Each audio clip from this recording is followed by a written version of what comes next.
प्रणश्यन्ति सिद्ध्यन्ति च मनोरथाः अक्षमं भङ्गरहितम् अजडं विमलं सदा आनन्दतीर्थमतुलं भजे रामाय रामभद्राय रामचन्द्राय वेधसे रघुनाथाय नाथाय सीताय पतये भूषारत्नं भुवनवलयस्य अखिलाश्चर्यरत्नं लीलारत्नं जगदिदेवता मौलिरत्नं चित्तारत्नं जगति भजतां सत्सरोजद्युरत्नं कौसल्याय वसतु मम हृन्मण्डले कृष्णाय वासुदेवाय हरये परमात्मने प्रणतक्लेशनाशाय गोविन्दाय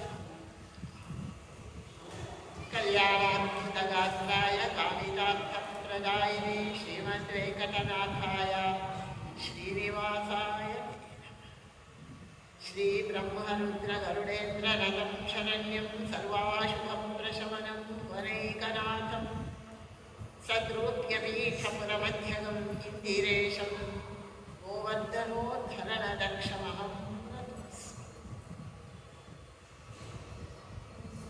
नामस्मरणस्य सर्वपापप्रणाशनं प्रणामो दुःखशमनं तं नमामि हरिपदं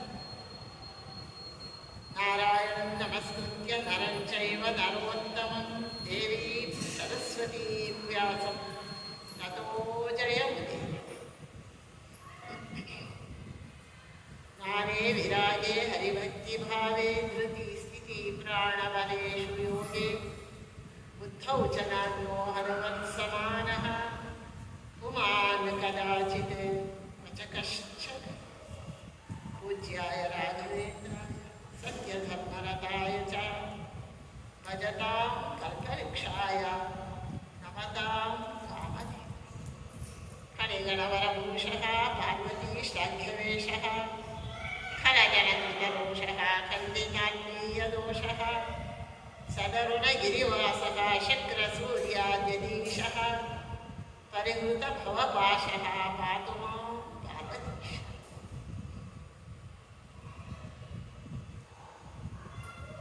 ವೇದವ್ಯಾಸ ಮಹರ್ಷಿಗಳು ಪಾಂಡವರ ಪೂರ್ವ ಹಿನ್ನೆಲೆ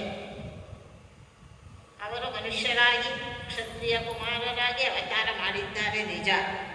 ಆದರೆ ಅವರ ಹಿನ್ನೆಲೆ ಏನು, ಯಾವ ಕಾರಣಕ್ಕಾಗಿ ಮಹಾನುಭಾವರಾದ 5 ಮಂದಿ ಇಂದ್ರರೂ ಕೂಡ ರುದ್ರದೇವರ ಶಾಪಕ್ಕೆ ಒಳಗಾಗಿ ನಾವು ನರ ರೂಪದಲ್ಲಿ ಬಂದು ಭೂಮಿಯಲ್ಲಿ ಹುಟ್ಟಿದ್ದಾರೆ. ಪಾಂಡುರಾಜ ಮತ್ತು ಕುಂತಿದೇವಿಯ ಮಕ್ಕಳು ಅಂತ ಕರೆಸಿಕೊಂಡಿದ್ದಾರೆ. ಮುಂದೆ ಅವರು ಮಾಡಬೇಕಾದ ಮಹತ್ಕಾರ್ಯಗಳೇನು, ಅವರ ಸ್ವರೂಪ ಜ್ಞಾನ ಅವರಿಗೆ ಆದ ತಕ್ಷಣ ಅವರು ತಮ್ಮ ಮೂಲ ರೂಪಕ್ಕೆ ಹೇಗೆ ಹೋಗ್ತಾರೆ, ಇದೆಲ್ಲ ವಿಚಾರವನ್ನು ವೇದವ್ಯಾಸ ಮಹರ್ಷಿಗಳು ಹೇಳಿದರು.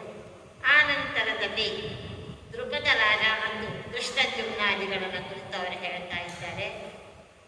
ವಿಧಿವಿಹಿತ ಲೋಕಾಪವಾದವನಧಿಕರಿಸಿ ವರ್ಣಾಶ್ರಮಕ್ಕೆ ಸುಳ್ಯಧಿಕರಣಂಗದಂತೆ ಸದ್ವ್ಯವಹಾರ ಮಾರ್ಗದಲ್ಲಿ ವಿಧಿಸಿದರೆ ನಿಮ್ಮಂಗ್ರಿಗಳ ಸನ್ನಿಧಿಯಲೇ ಪಾಣಿಗ್ರಹಣವನ್ನು ವಿದುಮುಖಿಗೆ ಮುದದಿಂದ ಮಾಡುವುದು. ದ್ರುಪದನಿಗೆ ಒಂದು ರೀತಿ ಸಮಾಧಾನ ಆಯಿತು. ಇವರು ಪಾಂಡವರೇ ಅನ್ನೋದು ನಿರ್ಣೀತವಾಯಿತು ಮತ್ತು ಇವರು ದೈವಾಂಶ ಪುರುಷರು. 5 ಮಂದಿ ದ್ರೌಪದಿಯನ್ನು ಬಯಸ್ತಾ ಇದ್ದಾರೆ ಅಂದರೆ ಇದಕ್ಕೆ ಬೇಕಾದಷ್ಟು ಕಾರಣಗಳಿದೆ, ದೈವಿಕವಾದಂತಹ ಹಿನ್ನೆಲೆ ಇದೆ ಅಂತ ಗೊತ್ತಾಯಿತು. ಆದ್ದರಿಂದ ಕೈ ಮುಗಿದು ವೇದವ್ಯಾಸದಲ್ಲಿ ಹೇಳ್ತಾನೆ, ಲೋಕಾಪವಾದ ಇಲ್ಲ ಅಂತಾದರೆ, ವರ್ಣಾಶ್ರಮ ಧರ್ಮಕ್ಕೆ ಇದು ವಿರುದ್ಧ ಅಲ್ಲ ಅಂತಾದರೆ, ವ್ಯವಹಾರ ಮಾರ್ಗದಲ್ಲಿ ಇದು ಎಲ್ಲರಿಗೂ ಒಪ್ಪಿತ ಅಂತಾದರೆ, ನಾನು ನಿಮ್ಮ ಅಂಗ್ರಿಗಳ ಸನ್ನಿಧಿಯಲ್ಲೇ, ನಿಮ್ಮ ಪಾದ ಸನ್ನಿಧಿಯಲ್ಲೇ, ನಿಮ್ಮ ಎದುರಿಗೇನೆ ಪಾಣಿಗ್ರಹಣವನ್ನು ದ್ರೌಪದಿ ದೇವಿಯನ್ನು ಮಾಡಿಕೊಡ್ತೇನೆ. ಪಾಣಿಗ್ರಹಣ ಅಂತ ಹೇಳಿ ಅತ್ಯಂತ ಪ್ರಸನ್ನ ಚಿತ್ತನಾಗಿ ದ್ರುಪದ ರಾಜ ಹೇಳ್ತಾ ಇದ್ದಾನೆ. ಆಗ ಧರಣಿ ಬದಿಗೆ ಇವರ ತಾಯಿ ಮುಂದರಿಯದಾಡಿದಳು ಆ ನುಡಿಯನು ಉತ್ತರಿಸಬಾರದು ಧರ್ಮವಿದು ಪರಮಾತೃಕರ್ತರಿಗೆ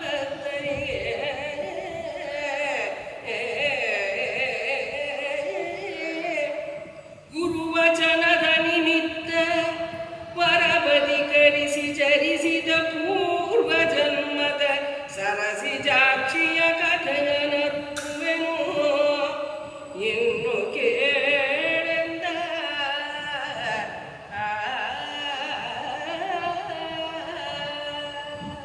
ಪಾಂಡವರ ವಿಚಾರ ಆಯಿತು. ಇನ್ನು ದ್ರೌಪದಿ ದೇವಿಯ ವಿಚಾರವನ್ನು ಹೇಳ್ತೇನೆ ಕೇಳು. ಧರಣಿಪತಿ ಕೇಳು, ಇವರ ತಾಯಿ ಮುಂದರಿಯದಾಡಿದಳ ನುಡಿಯನು ಉತ್ತರಿಸಬಾರದು ಧರ್ಮವಿದು. ಹೇಳಿ, ಈ 5 ಮಂದಿ ಪಾಂಡವರೇನಿದ್ದಾರೆ ಅವರ ತಾಯಿ ಸತ್ಯವಂತೆ, ಪತಿವ್ರತೆ.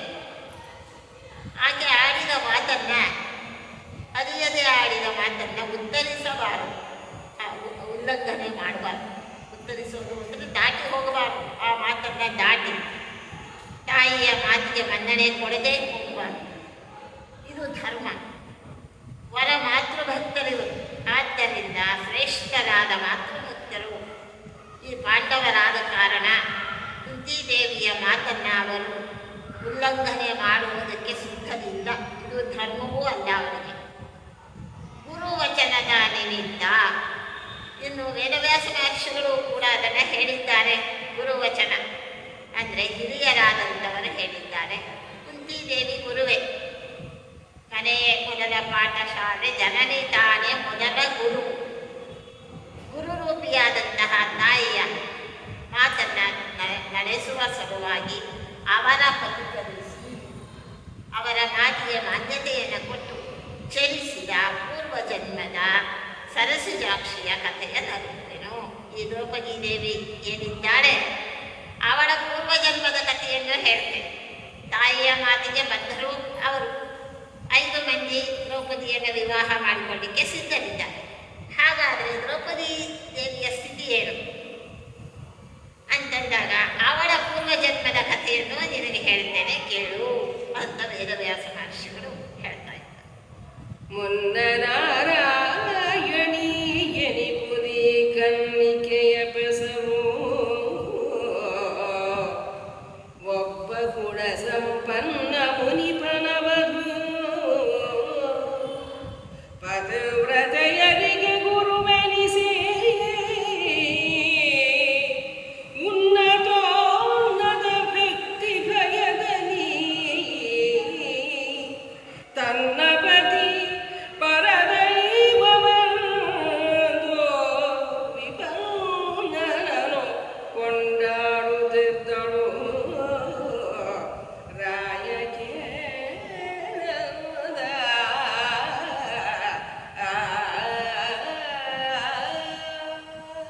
ಈ ದ್ರೌಪದಿ ದೇವಿಗೆ ನಾನಾ ನಾಮಧೇಯಗಳು ಉಂಟು. ಮೊದಲು ಇವಳನ್ನ ನಾರಾಯಣಿ ಅಂತ ಕರೆದಿದ್ದಾರೆ. ನಾರಾಯಣಿ ಎನ್ನುವುದು ಈ ಕನ್ನಿಕೆಯ ಹೆಸರು. ಇವಳು ಒಬ್ಬ ಗುಣಸಂಪನ್ನನಾದಂತಹ ಋಷಿಯನ್ನ ವಿವಾಹ ಮಾಡಿಕೊಂಡು ಪತಿವ್ರತೆಯರಲ್ಲಿ ಅಗ್ರಶ್ರೇಷ್ಠರು ಅಂತ ಅನಿಸಿದರು. ಉನ್ನತವಾದ ಭಕ್ತಿಯಿಂದ, ಭಯ ಮಿಶ್ರಿತವಾದ ಭಕ್ತಿಯಿಂದ ತನ್ನ ಪತಿಯೇ ಪರದೈವ ಅಂತ ಹೇಳಿ ಪತಿ ಅಂತರ್ಗತ ಭಗವಂತನನ್ನ ತಾನು ಬಹಳ ಶ್ರದ್ಧೆಯಿಂದ ಸೇವೆ ಮಾಡ್ತಾ ಇದ್ದ. ಕೊಂಡಾಡುತ್ತಿದ್ದಳು ವಿಪನ್ನನು, ಅವನೊಬ್ಬ ರೋಗಿಷ್ಠ. ಅವನನ್ನ ತಾನು ಬಹಳವಾಗಿ ಶ್ರದ್ಧಾಭಕ್ತಿಗಳಿಂದ ಸೇವಾ ಮಾಡ್ತಾ ಇದ್ದಾಳೆ ಪತಿವ್ರತೆಯಾದ ಕಾರಣ. ಇನ್ನು ಮುಂದೆ ಅವಳ ಆ ಒಂದು ಪರೀಕ್ಷೆ ಹೇಗಾಯಿತು ಅದನ್ನು ಹೇಳ್ತಾರೆ. ಆತಪೋನಿಧಿ ಕುಷ್ಠರೋಗ ಪರೀತ ಬೀಭತ್ಸಯಲಿ ಉದಗಿರಲು ಈತಳೋದರಿ ಭಜಿಸುತ್ತಿದ್ದಳು.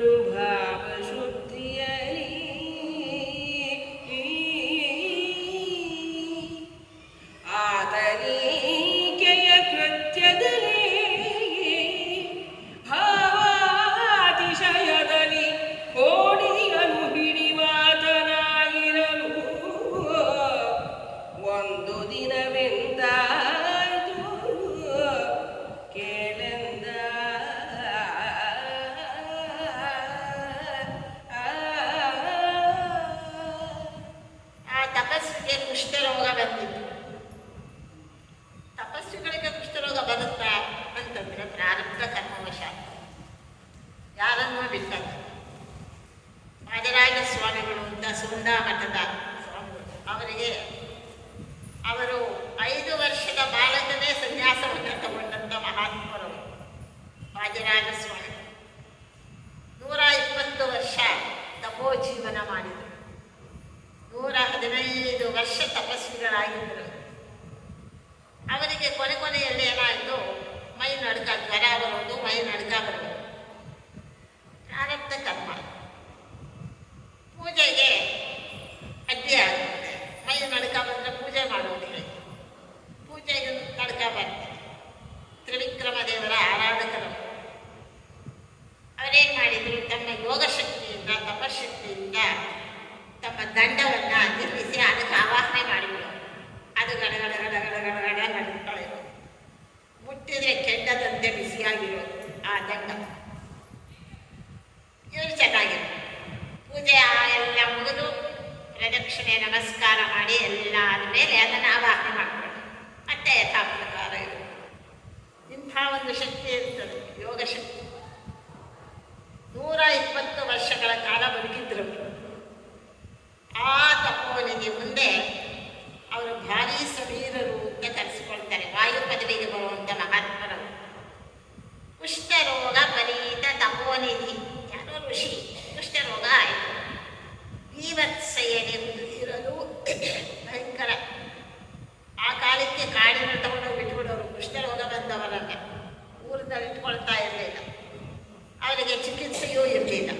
ಅದರಿಂದ ಏನು ಮಾಡೋರು, ಹಾಗೆ ಸಾಯಿರಿ ಅಂತ ಹೇಳಿ ನಿರ್ಜನವಾದ ಕಾಡಿನಲ್ಲಿ ಬಿಟ್ಟು ಬಂದ್ಬಿಡೋರು. ಅಲ್ಲಿ ಏನೋ ಎಷ್ಟು ದಿನ ಇರಬೇಕು ಅಷ್ಟು ದಿನ ಇದ್ದು ಪ್ರಾಣ ಬಿಡ್ತೀವಿ, ಹಾಗಿರುವಂಥ ಪರಿಸ್ಥಿತಿ. ಅಂಥ ಆ ಪತಿಯನ್ನು ತಳೋದರಿ ವಧಿಸುತ್ತಿದ್ದಳು ಭಾವಶುದ್ಧಿಯಲ್ಲಿ. ಅತ್ಯಂತ ಭಕ್ತಿಪೂರ್ಣಳಾಗಿ ಅವರನ್ನು ಸೇವಾ ಮಾಡ್ತಾಳೆ. ಆತನೀಕೆಯ ಕೃತ್ಯದಲ್ಲಿ ಭಾವಾತಿಶಯದಲ್ಲಿ ಕೋಳಿಯನ್ನು ಹಿಡಿಯುವ ಆತನಾಗಿರು. ಎಷ್ಟೇ ಅವಳು ಭಕ್ತಿ ಶ್ರದ್ಧೆಯಿಂದ ನಿರ್ವಂಚನೆಯಿಂದ ಅವನ ಸೇವೆಯನ್ನು ಮಾಡ್ತಾ ಇದ್ದರೂ ಕೂಡ ಅವನ ಮನಸ್ಸಿನಲ್ಲಿ ಇವಳು ನಿಜವಾಗಿ ಮಾಡ್ತಾಳ, ಇಲ್ಲ ತೋರಿಕೆಗಾಗಿ ಮಾಡ್ತಾಳ. ನೋಡಲಿಕ್ಕೆ ಅತ್ಯಂತ ಸುಂದರಿ, ವಿಪ್ರಕನ್ಯಾ ಅಂತ ಅವಳ ಹೆಸರು. ಇವಳನ್ನು ಪರೀಕ್ಷೆ ಮಾಡಬೇಕು ಅಂತ ಹೇಳಿ ಕೋಳಿಯನ್ನು ಹಿಡಿಯುವಾತನಾಗಿರಲು ಇವಳಲ್ಲಿ ದೋಷವನ್ನು ಹುಡುಕಬೇಕು. ಪರೀಕ್ಷೆ ಮಾಡಿದರೆ ಏನು ಮಾಡ್ತಾನೆ ನೋಡಬೇಕು ಅಂತಂದಾಗ ಒಂದು ದಿನ ಏನಾಯಿತು, ಕೊಳೆತ ಬೆರಳನು ಭುಕ್ತ ಶೇಷದೊಳಿಲು ಹಿದರೆ ಕಂಡು ಈಕೆ ಚಿತ್ತದೊಳಡುತ್ತದೆ ಉಪಭೋಗಿಸೆ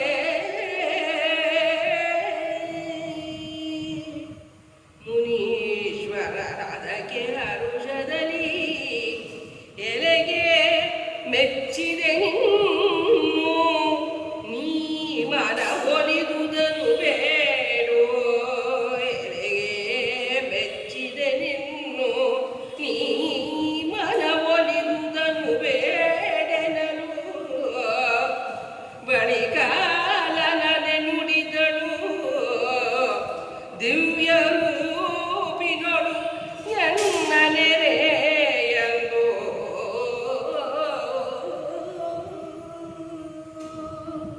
ಊಟ ಮಾಡ್ತಾ ಇದ್ದಾನ ಋಷಿ. ಕೈ ಬೆರಳುಗಳೆಲ್ಲ ಕೊಳೆತು ಬಿಟ್ಟಿದೆ. ಒಂದು ಬೆರಳು, ಕೊಳೆತ ಬೆರಳೊಂದು ಊಟದಲ್ಲಿ ಬಿಟ್ಟಿದೆ. ಆ ಊಟ ಆಯಿತು, ಎದ್ದ. ಯಾವಾಗಲೂ ಪತಿ ಉಂಡ ಮೇಲೆ ಅದೇ ಎಲೆಯಲ್ಲಿ ಹೆಂಡತಿ ಉಣ್ಣಬೇಕು ಅಂತ ಉಂಟು ಧರ್ಮಶಾಸ್ತ್ರ. ಆದರೆ ಈಗ ಅದನ್ನು ಹೇಳಿದರೆ ನಮ್ಮನ್ನೇ ದೂರ ಮಾಡ್ತಾರೆ ಸಮಾಜ. ಜನರಿಗೆ ಯಾರಿಗೇನು ರೋಗ ಇರ್ತದೋ, ಗಂಡನಿಗೆ ರೋಗನೋ, ಹೆಂಡತಿಗೆ ರೋಗನೋ, ಅವನ ಎಂಜಲು ತಿನ್ನೋದ, ಅವನ ಎಂಜಲು ಕುಡಿಯೋದ ಅಂತ ಹುಚ್ಚು ಅಂತ. ಆ ಹೆಣ್ಣುಮಕ್ಕಳು ಹಾಗೆ ಮಾಡ್ತಾ ಇದ್ದದ್ದು ಉಂಟು. ಮನೆ ಕೆಲವು ವರ್ಷಗಳ ಕೆಳಗೂ ಕೂಡ ಅದನ್ನೆಲ್ಲ ನಾವು ನೋಡಿರೋದುಂಟು. ನಾವು ಮಾಡಿದ್ದೇವ ಅಂದರೆ ಇಲ್ಲ, ನಾವು ಮಾಡಿಲ್ಲ, ಮಾಡಿರೋದು ಉಂಟು. ಕೊಳೆತ ಬೆರಳನ್ನು ಭುಕ್ತ ಶೇಷದು ಇಳುಹಿದರು. ಆ ಊಟ ಮಾಡಿ ಉಳಿದಂತಹ ತನ್ನ ಎಂಜಲಿನಲ್ಲಿ ಆ ಕೊಳೆತ ಬೆರಳನ್ನು ಬಿಟ್ಟು ಹೋದ. ನೋಡ್ತಾ ಇದ್ದಾನೆ. ಕಂಡು ಈಕೆ ಚಿತ್ತದೊಳು ಅಳುಕಲೆ ಉಪಭೋಗಿಸೆ ನೋಡಿತು. ಅದನ್ನು ಬಿಡೋ ಹಾಗಿಲ್ಲ. ತಾನು ಸೇವನೆ ಮಾಡಿಬಿಟ್ಟಂತೆ. ಉಪಭೋಗಿಸಿ ಮುನೀಶ್ವರನದಕ್ಕೆ ಹರುಷದಲ್ಲಿ. ಬಹಳ ಸಂತೋಷ ಆಯಿತು. ಇವಳು ನಾಟಕದ ಪತಿವ್ರತೆ ಅಲ್ಲ, ನಿಜವಾದ ಪತಿವ್ರತೆ ಆಗಿದ್ದಾಳೆ ಅಂತ ಹೇಳಿ ಬಹಳ ಮನಸ್ಸಿಗೆ ಸಂತೋಷ ಆಯಿತು. ಹೇಳಿದ, ಎನಗೆ ಮೆಚ್ಚಿದೆನು, ಇನ್ನು ನೀ ಮನ ಒಲಿದುದನ್ನು ಬೇಡು. ನನಗೆ ಬಹಳ ಸಂತೋಷ ಆಯಿತು. ನಿಜವಾದ ಪತಿವ್ರತೆ ಇದ್ದಿದ್ದೇನು, ನಾನು ನಿನಗೆ ನಿನ್ನ ಸೇವೆಗೆ ಬಹಳ ಮೆಚ್ಚಿಕೊಂಡಿದ್ದೇನೆ, ನಿನಗೇನು ಬೇಕು ವರವನ್ನು ಕೇಳಿ ಕೊಡ್ತೇನೆ ಅಂತಂದಾಗ ಬಳಿಕ ಲಲನೆ ನುಡಿದಳು ದಿವ್ಯ ರೂಪಿನೊಳೆಂದರೆ, ಕುಷ್ಠರೋಗ ವಾಸಿಯಾಗಬೇಕು ಸ್ವಾಮಿ, ನೀನು ಸುಂದರವಾದ ರೂಪವನ್ನು ತಗೊಂಡೆ. ಯಾಕಂದರೆ ಅನೇಕ ವರ್ಷಗಳ ಕಾಲ ತಪಸ್ಸು ಮಾಡಿ ಆ ಕೂದಲು ಬೆಳೆದಿರೋಣ, ಗಡ್ಡ, ಇದು ವಿಕಾರ ರೂಪ, ಆಹಾರ ಸರಿಯಾಗಿಲ್ಲ, ದೇಹದಿಂದ ಒಣಗಿ ಹೋಗಿದೆ, ವಿಕೃತವಾದ ಶರೀರ, ಒಣಗಲು ಶರೀರ, ವಯಸ್ಸಾಗಿದೆ. ದಿವ್ಯ ರೂಪವನ್ನು ತಗೋಬೇಕು. ನನ್ನೊಡನೆ ಸುಖವಾಗಿ ನನಗೆ ಆನಂದ ಆಗುವಂತೆ ರಮಣ ಆಗಬೇಕು. ಇಷ್ಟು ವರ ಸಾಕು ನನಗೆ. ಒಬ್ಬ ಪತ್ನಿ ಪತಿಯಿಂದ ಬಯಸಬೇಕಾದ ಹೇಳಿ.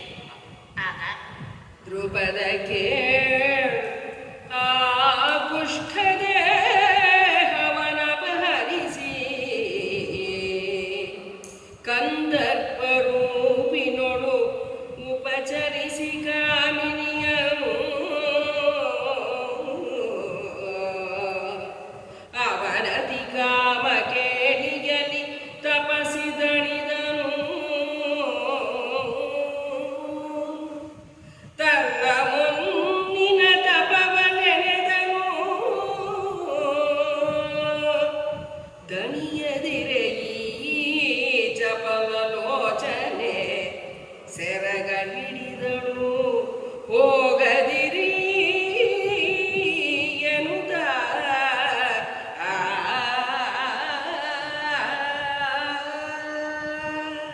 ತಪಸ್ಸು ಅನ್ನೋದು ದೊಡ್ಡ ಧನ.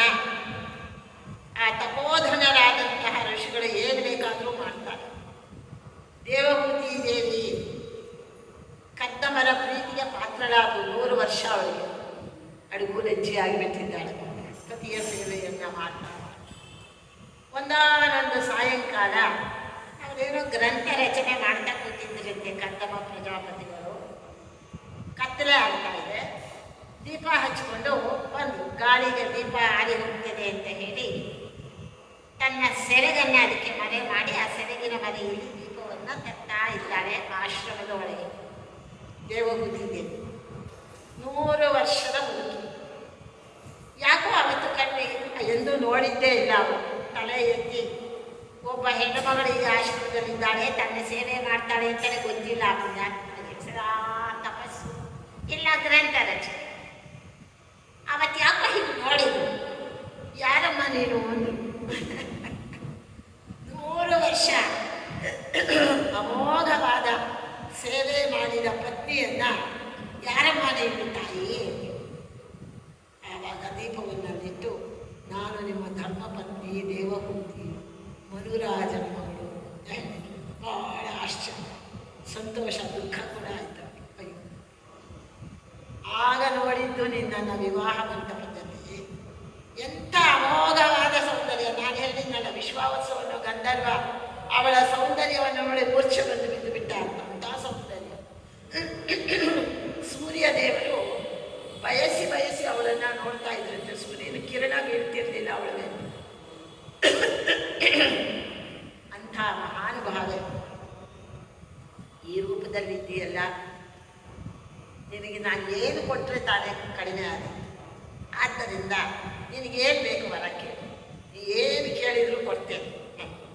ಆಗ ಅವಳು ಹೇಳ್ತಾಳೆ, ಒಬ್ಬ ಪತ್ನಿ ಆದವಳು ಮತ್ತೇನು ಕೇಳ್ತಾಳೆ, ಪತಿಯಾದವನು ನನ್ನೊಡನೆ ರಮಮಾಣನಾಗಬೇಕು, ನನ್ನೊಡನೆ ಸುಖ ಜೀವನ ನಡೆಸಬೇಕು ಅಂತ ತಕ್ಷಣ ಅಲ್ಲಿ ಸರೋವರ ಇದೆ, ಈಗಲೂ ಇದೆ, ಬಿಂದು ಸರೋವರ. ಆ ಬಿಂದು ಸರೋವರ ಇವಾಗೆಲ್ಲ ಹೋಗ್ತಾರೆ. ಮಾತೃ ಗಯಾ, ಆಕೆ ಹೆಸರಲ್ಲೇ ಮಾತೃಗಯ. ಅಲ್ಲಿ ಬಿಂದು ಸರೋವರ ಅಂತಿದೆ. ಆ ಬಿಂದು ಸರೋವರ ಪರಮಾತ್ಮನ ಆ ಸಂತೋಷದ ಕಣ್ಣೀರು ಬಿದ್ದಾಗ ಉಂಟಾದ ಸರೋವರ. ಆ ಬಿಂದು ಸರೋವರ ಇದೆ, ಅದರಲ್ಲಿ ಸ್ನಾನ ಮಾಡು ನೀನು ಅಂತ ಹೇಳಿದರು. ತಮ್ಮ ತಪೋಶಕ್ತಿಯಿಂದ ಆಕೆ ಸ್ನಾನಕ್ಕೆ ಹೇಳಿದ್ರೆ 1000 ಮಂದಿ ದೇವತಾ ಸ್ತ್ರೀಯರು ಆಕೆಗೆ ಸ್ನಾನ ಮಾಡಿಸಿದಿರುತ್ತೆ, ಮಂಗಳ ಸ್ನಾನ ಮಾಡಿಸಿದ್ರು. 1000 ಮಂದಿ ಅಪ್ಸರೆಯರು ಎಲ್ಲ ಅಲಂಕಾರ ಮಾಡಿದರು. ಆಮೇಲೆ ಹೇಳಿದ್ರು, ನೀವು ಹೀಗಿದ್ದೀರಿ, ನಾನು ಇಂಥ ಸೌಂದರ್ಯವನ್ನು ಪಡ್ಕೊಂಡಿದ್ದೇನೆ, 16 ವರ್ಷದ ತರುಣಿ ಆಗಿದ್ದೇನೆ, ಹೇಗೆ ಸಾಧ್ಯ? ತಾವು ಕೂಡ ದಿವ್ಯ ರೂಪವನ್ನು ತಗೊಂಡ್ರಂತೆ. ಪುಷ್ಪಕ ವಿಮಾನವನ್ನು ತರಿಸಿದ್ರು. ಪುಷ್ಪಕ ವಿಮಾನ ಅಂದರೆ ರಾವಣದಲ್ಲ, ಇನ್ನೊಂದು ಪುಷ್ಪಕ ವಿಮಾನವನ್ನು ತರಿಸಿದ್ರು. ವಿಹಾರ ಮಾಡೋಣ, ಬೇಕಾದ ವೈಭವ, ಇಂದ್ರ ನಾಚಿ ನೀರಾಗಬೇಕು, ಹಾಗೆ ಎಲ್ಲ ಲೋಕಗಳೆಲ್ಲ ಸುತ್ತಿಸಿದ್ರಂತೆ. 9 ಜನ ಹೆಣ್ಣು ಮಕ್ಕಳನ್ನು ಪಡೆದರು ಅಂತ ಹೇಳ್ತಾರೆ. ಬಹಳ ಕಾಲ ಶ್ರಮ ಮಾಡಲಾಗಿದ್ದರು. ಏನೆಲ್ಲ ಮಾಡಲಿಕ್ಕೆ ಕಪಿಲ ದೇವರ ತಂದೆ ತಾಯಿಗಳು ಏನು ಬೇಕಾದರೂ ಮಾಡಿದವರು. ಇವರು ಕೂಡ ಆ ಕಂದರ್ಪ ರೂಪಿಗಳು, ಮನ್ಮಥನಂತೆ ರೂಪವನ್ನು ತಗೊಂಡ ತಪಸ್ವಿ ಉಪಚರಿಸಿ ಕಾಮಿನಿಯನ್ನು ಅವಳಿಗೆ ಬೇಕಾದ ಒಳ್ಳೆ ಮಾತನಾಡಿ ಸಾಂತ್ವನ ಮಾಡಿ ಅಧಿಕಾಮ ಕೇಳಿಯಲಿ ತನಿ ತಪಸ್ಸಿ ದಣಿದನು. ಅವಳಿಗೆ ಏನೇನು ಸುಖದ ಆಸೆ ಇತ್ತು ಎಲ್ಲ ಸುಖದ ಆಸೆಯನ್ನು ಕೊಟ್ಟು ದಣಿದು ಹೋದಂತೆ. ಸಾಕಾಯ್ತು, ಅವನಿಗೆ ಬೇಕಿರಲಿಲ್ಲ. ಆದರೆ ಇವರಿಗೆ ಮಾತು ಕೊಟ್ಟದ್ದರಿಂದ ಇವಳ ಸಂತೋಷಕ್ಕಾಗಿ ತಾನು ಅವಳನ್ನು ತೃಪ್ತಿಪಡಿಸಿದ್ದಾನೆ. ದಣಿದನು, ತನ್ನ ಮುಂದಿನ ತಪವ ನೆನೆದನು. ಆಯ್ತಾ, ಸಂತೋಷ ಆಯ್ತಾ, ಇನ್ನು ನಾನು ಅನೇಕ ಕಾಲ ಕಳೆದಿದ್ದಾಯಿತು, ಇನ್ನು ಮತ್ತೆ ನನ್ನ ತಪಸ್ಸಿಗೆ ನಾನು ಹೋಗುತ್ತೇನೆ, ಬಿಟ್ಟುಬಿಡು ನನ್ನನ್ನು ಅಂದ ತಪಸ್ವಿ. ದಣಿಯದಿರೆ ಇವಳಿಗೆ ತೃಪ್ತಿ ಆಗಿಲ್ಲ. ತಪಸ್ಸಿಗೆ ಸಾಕಾಯಿತು ಈ ಜೀವನ, ಭೋಗ ಜೀವನ. ಆದರೆ ಅವಳಿಗೆ ಇನ್ನೂ ಭೋಗ ಬೇಕಾಗಿತ್ತು. ದಣಿಯದಿರೆ ಈ ಚಪಲಾಲೋಚನೆ ಸೆರಗ ಹಿಡಿದು, ಎಲ್ಲನೇ ಹೋಗಬಾರ್ದು, ಇನ್ನೂ ಅನೇಕ ಕಾಲ ನನ್ನ ಜೊತೆಯಲ್ಲೇ ಇರಬೇಕು ಅಂತಂದಾಗ ಸಿಟ್ಟು ಬಂದುಬಿಡುತ್ತಂತೆ ಆ ತಪಸ್ವಿಗೆ. ಹಿಡಿದಳು ಹೋಗದಿರಿ ಅಂತ, ಹೋಗಬಾರದು ಅಂತ ಅವನನ್ನು ತಡೆದು ಬಿಟ್ಟಿದ್ದಾಳೆ ಆ ವಿಪ್ರಕನ್ಯೆ. ದಿಟ್ಟ ಹೆಂಗುಸೇ ನೃಪನ ಬಸುರಲಿ ಹುಟ್ಟು ನೀ ಹೋಗಂದು ಶಾಪವ ಕೊಟ್ಟ ನೀಕಿಗೆ ಹಾಯ್ದನ ಮುನಿಪತಿ ತಪೋವನಗೆ ನಟ್ಟಡವಿಯಲಿ ನಳಿನ ಮುಖಿ ಕಂಗೆಟ್ಟು ಭಜಿಸಿದಳು ಅಖಿಲ ದುರಿತ ಘರಟ್ಟನನು ದಿವಿಜೇಂದ್ರ ವಂದನನು ಎಂದು ಶೇಖರನ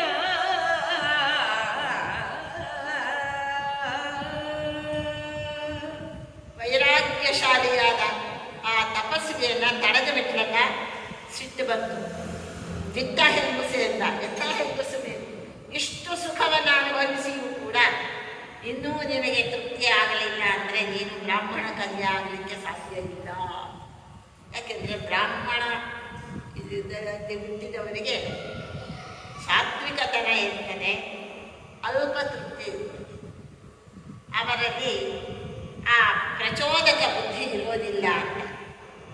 ಆದರೆ ಇವಳು ಒಪ್ಪಲಿಲ್ಲ. ಇನ್ನೂ ನೀನು ಇರಬೇಕು ನನ್ನ ಜೊತೆಯಲ್ಲಿ ಎಂದು. ದಿಟ್ಟ ಹೆಂಗಸು, ಎಷ್ಟು ಧೈರ್ಯ ನಿನಗೆ ಎಂದು. ನೃಪರ ಬಸುರಲ್ಲಿ ಬಿಟ್ಟು ನೀನು ಬ್ರಾಹ್ಮಣಿಯಾಗಿರಲಿಕ್ಕೆ ಲಾಯಕ್ಕಿಲ್ಲ, ಕ್ಷತ್ರಿಯ ಕನ್ಯೆಯಾಗುವುದು. ನೋಡಿ, ಎಷ್ಟೆಲ್ಲ ಸುಖ ಕೊಟ್ಟಂತಹ ತಪಸ್ವಿ ಕ್ಷಣಾರ್ಧದಲ್ಲಿ ಶಾಪವನ್ನು ಕೊಟ್ಟುಬಿಟ್ಟು ನೀನು ಕ್ಷತ್ರಿಯ ಕನ್ಯೆ. ಯಾಕೆಂದರೆ ಕ್ಷತ್ರಿಯರಿಗೆ ಕ್ಷಾತ್ರ ಬುದ್ಧಿ ಜಾಸ್ತಿ, ರಾಜಸ ಬುದ್ಧಿ ಅಂತ ಕರೀತಾರೆ. ಸಾತ್ವಿಕತನ ಕಡಿಮೆ ಅವರಲ್ಲಿ ಇರ್ತದೆ, ಕಡಿಮೆ. ರಾಜಸ ಬುದ್ಧಿ ಜಾಸ್ತಿ. ರಾಜಸ ಬುದ್ಧಿ ಅಂದರೆ ಕೋಪ, ತಾಪ, ಆಸೆ, ಲೋಭ ಇವೆಲ್ಲ ಇರ್ತದೆ ಅವರಲ್ಲಿ. ಹೋಗು ಅಂತ ಹೇಳಿ ಶಾಪವ ಕೊಟ್ಟ ನೀಕೆಗೆ ಹಾಯ್ದನ ಮುನಿಪತಿ ತಪೋವನಿಗೆ. ನಾನು ನನ್ನ ತಪಸ್ಸಿಗೆ ಹೋಗ್ತೇನೆ, ಹೋಗು, ನಿನಗೂ ನನಗೂ ಸಂಬಂಧ ಇಲ್ಲ, ಹೋಗು ಅಂತ ಹೇಳಿದ. ಹೊರಟು ಹೋದ. ನಟ್ಟಡವಿಯಲ್ಲಿ ನಳಿನ ಮುಖಿ ಕಂಗೆಟ್ಟು ವಧಿಸಿದಳು. ಏನು ಮಾಡಬೇಕು? ಪಶ್ಚಾತ್ತಾಪ ಆಯಿತು. ವರವನ್ನು ಕೊಟ್ಟ, ಮುನಿದರೆ ವರ ಕೊಡ್ತಾನೆ, ಮುನಿದರೆ ಶಾಪ ಕೊಡ್ತಾನೆ. ತಪಸ್ವಿಗಳ ವಿಚಾರ ಬಹಳ ಕಷ್ಟ.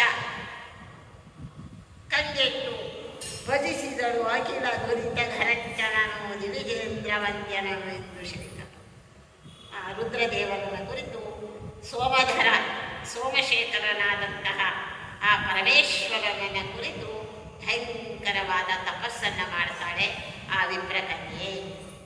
ಹಲವು ಕಾಲದಿ ತಪದೊಳಗಡ ಬಳಲಿದಳಲ ಮುನಿಯ ವಧುವೆಂದು ಇಳಿದನೀಶ್ವರನು ಆ ತಪೋವನಕ್ಕೆ. ಆಕೆಯ ದುರಿನಲ್ಲಿ ಸುಳಿಯೇ ಕಂದೆರದು ಅವಲೆ ಕಂಡಳು ಸುಲಭನನು ಭಕ್ತರಿಗೆ. ಸುಲಭನನು ಭಕ್ತರಿಗೆ ಕಂಡಳು ಅವಲೆ ತಕ್ಕಾವಳಿಗೆ ದುರ್ಲಭನನು ದುರಾಸದ ಮಹಿಮಧೂರ್ಜಡಿಯ.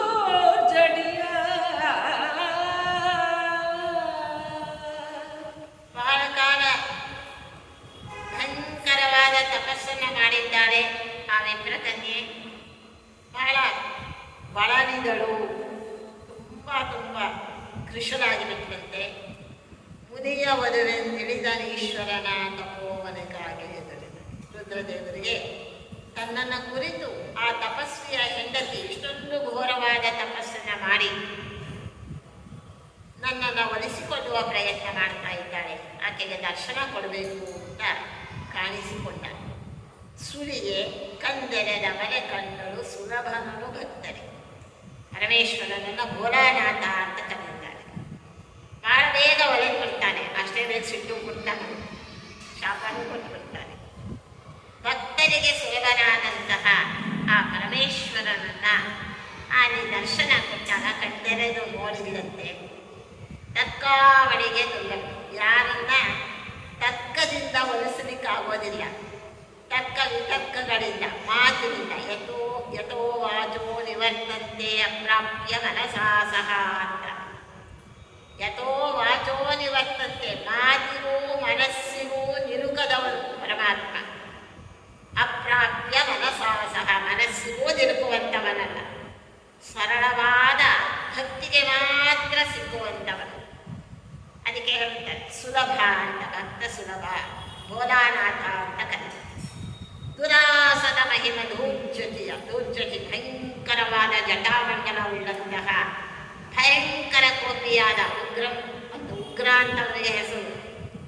ಮಹಾಕೋಪ ರುದ್ರದೇವರಿಗೆ ಅಂತ ಪರಮೇಶ್ವರನನ್ನ ದರ್ಶನ ಮಾಡಿದ್ದಾಳೆ ಆ ವಿಪ್ರಕನ್ಯೆ, ತಪಸ್ವಿಯ ಪತ್ನಿ. ತರುಣಿ ಮೈಕ್ಕಿದಳು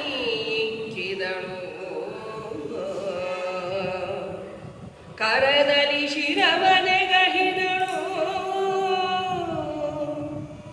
ಅಬುಜಲೋಚನೆ ವರವ ಕೊಟ್ಟೆನು ಬೇಡಿಕೊಳ್ಳೆನೆ.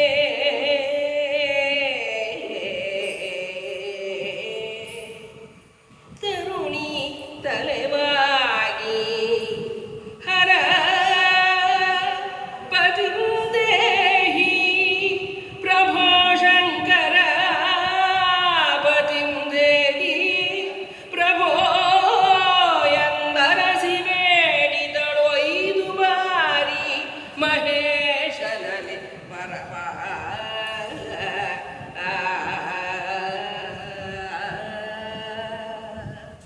ನಮಸ್ಕಾರ ಮಾಡಿದ್ದು, ಎರಡೂ ಕೈಗಳನ್ನು ತಲೆಯ ಮೇಲಿಟ್ಟು ಪರಮಾತ್ಮನಿಗೆ ತನ್ನನ್ನು ತಾನು ಸಮರ್ಪಣೆ ಮಾಡಿಕೊಂಡಿದ್ದಾಳೆ. ಅಬುಜಲಮೋಚನೆ ಎಗಹಿದಳು, ಕೈ ಮುಗಿದು ನಿಂತುಬಿಟ್ಟಿದ್ದಾಳೆ. ರುದ್ರದೇವರಿಗೆ ಬಹಳ ಸಂತೋಷ ಆಯಿತು.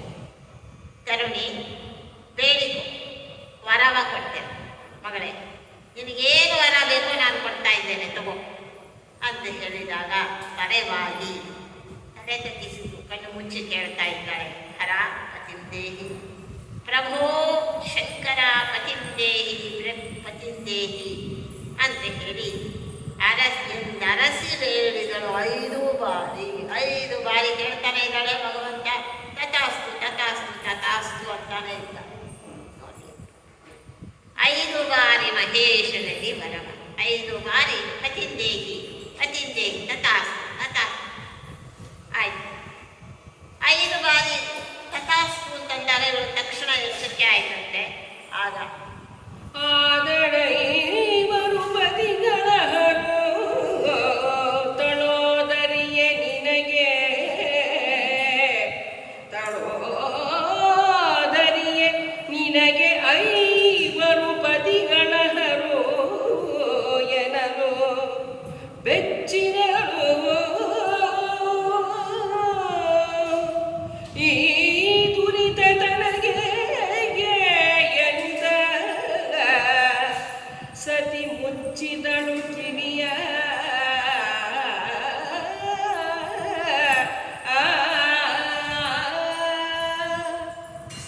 ಆದರೆ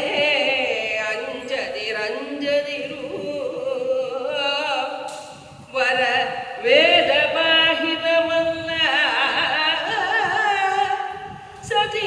ಸತಿಯರುಳಾದಿಪಾದಿ ಮುರತ್ಯ ನಿನಗೆಂದನು ಮಖಧ್ವಂಸಿ.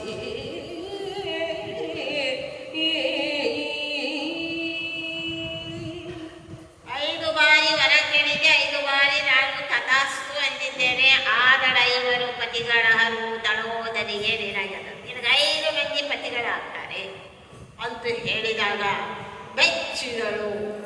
ನೋಡಿ, ಈಗಿನ ಕಾಲಕ್ಕದೇನು ಆಶ್ಚರ್ಯ,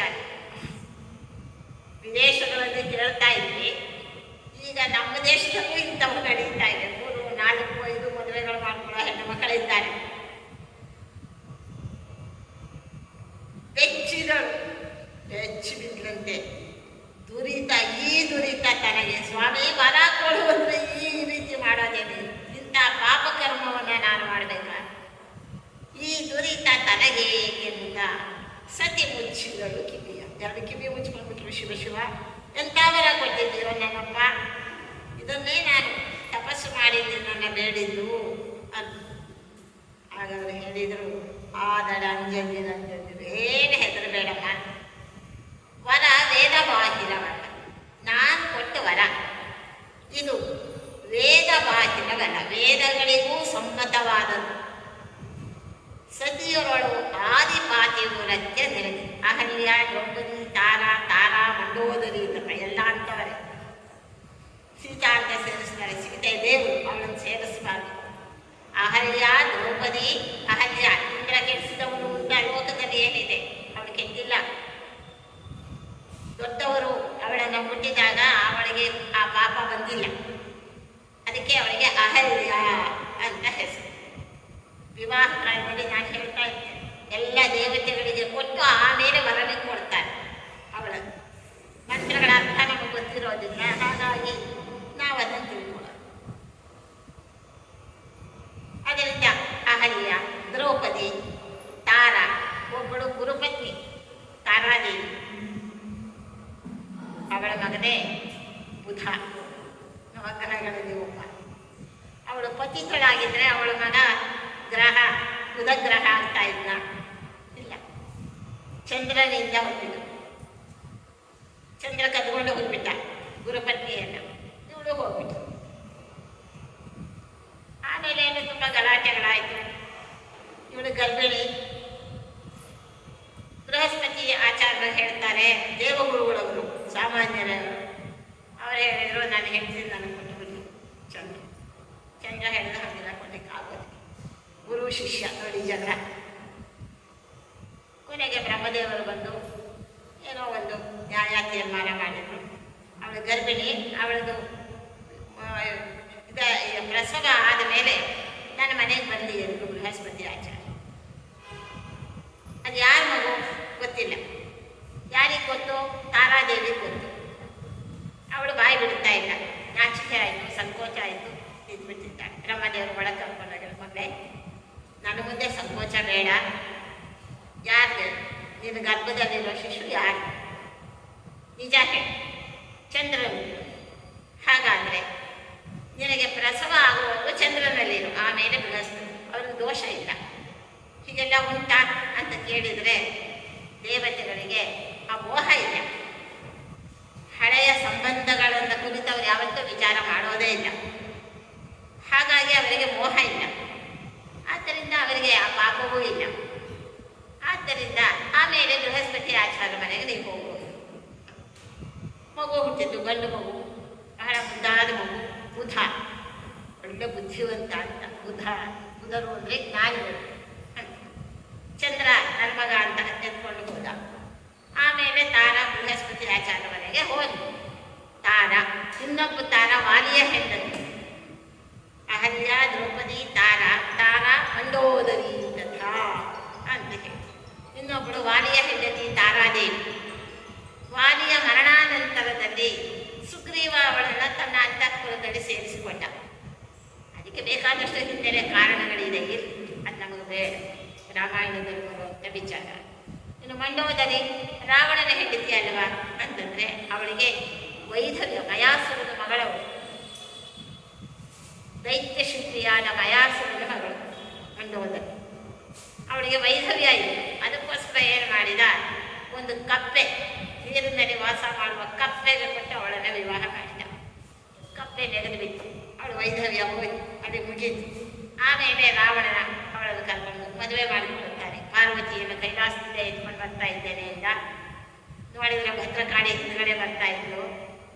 ಆಮೇಲೆ ನಾರದರ ಆ ಒಂದು ಸಂಧಾನದಿಂದ ಮಂಡೋದರಿಯನ್ನು ತೋರಿಸಿ ಭದ್ರಕಾಳಿ ವಾಪಸ್ಸು ಹೋದ್ಲು ಪಾರ್ವತಿ ದೇವಿ.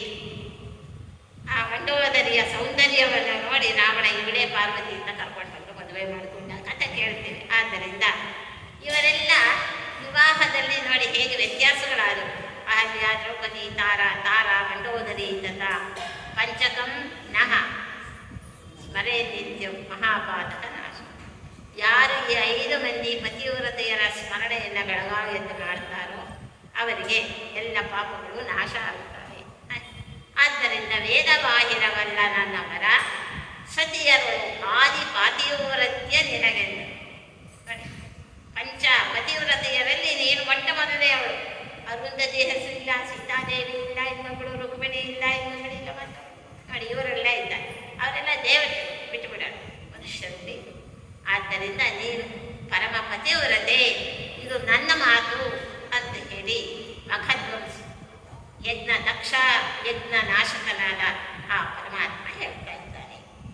ಶ್ರುತಿಗಳೆಂಬುದೆಯಮ್ಮನುಡಿ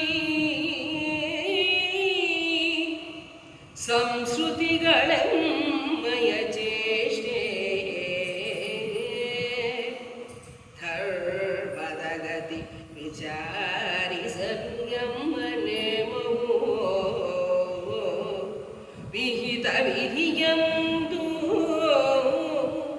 ಕ್ರತುಗಳು ಈ ಮನ್ವಾದಿಗಳು ಸುರತತಿಗಳು ಅಭುಜ ಭವಾದಿ ದೇವ ಪ್ರತತಿ ಎನ್ನಾಜ್ಞೆಯೊಳಗೆಂದು ಆ ಸತಿಗೆ ಶಿವ ನುಡಿದ.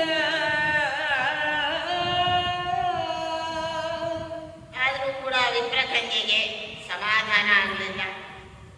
ಅದೇ ಶಿವ ಹೇಳ್ತಾನೆ, ಶ್ರುತಿಗಳೆಂಬುದು ಎಂಬ ನುಡಿ, ವೇದಗಳು ಅನ್ನೋದು ನಮ್ಮ ಮಾತೆ ವೇದಗಳು ಅಂದ. ಸಂಸ್ಕೃತಿಗಳೆಂಬಯ ಚೇಷ್ಟೆ. ಸಂಸ್ಕೃತಿ ಅಂದರೆ ಜನನ ಮರಣ. ಸಂಸ್ಕೃತಿ ಬೇರೆ, ಸಂಸ್ಕೃತಿ ಬೇರೆ. ಅದೇ ನಮ್ಮ ಚೇಷ್ಟೆ ಅಂದರೆ ನಮ್ಮ ಕೆಲಸ. ಚೇಷ್ಟೆ ಅಂದರೆ ಇಲ್ಲಿ ನಮ್ಮ ಕೆಲಸ, ನಮ್ಮ ಕಾರ್ಯ. ಹುಟ್ಟು ಸಾವುಗಳನ್ನು ಉಂಟು ಮಾಡುವುದೇ ನಮ್ಮ ಕಾರ್ಯ. ಧರ್ಮದ ಗತಿ ವಿಚಾರಿಸಲು ಎಂಬ ನೇಮವು ವಿಹಿತ ವಿಧಿ. ಧರ್ಮದ ನಡೆ ಆಚರಣೆ ಮಾಡಬೇಕು. ಧರ್ಮವನ್ನೇ ಆಚರಣೆ ಮಾಡುವಂಥದ್ದು. ಗತಿ ಅಂದರೆ ಆಚರಣೆ. ಧರ್ಮದ ಗತಿ ವಿಚಾರಿಸಲು, ಧರ್ಮಕ್ಕೆ ಸಮ್ಮತವಾಗಿ ಎಲ್ಲ ಮಾಡುವರು ಅಂದರೆ ಕಲಿಯುಗದಲ್ಲಿ ಇವೆಲ್ಲ ಇಲ್ಲ.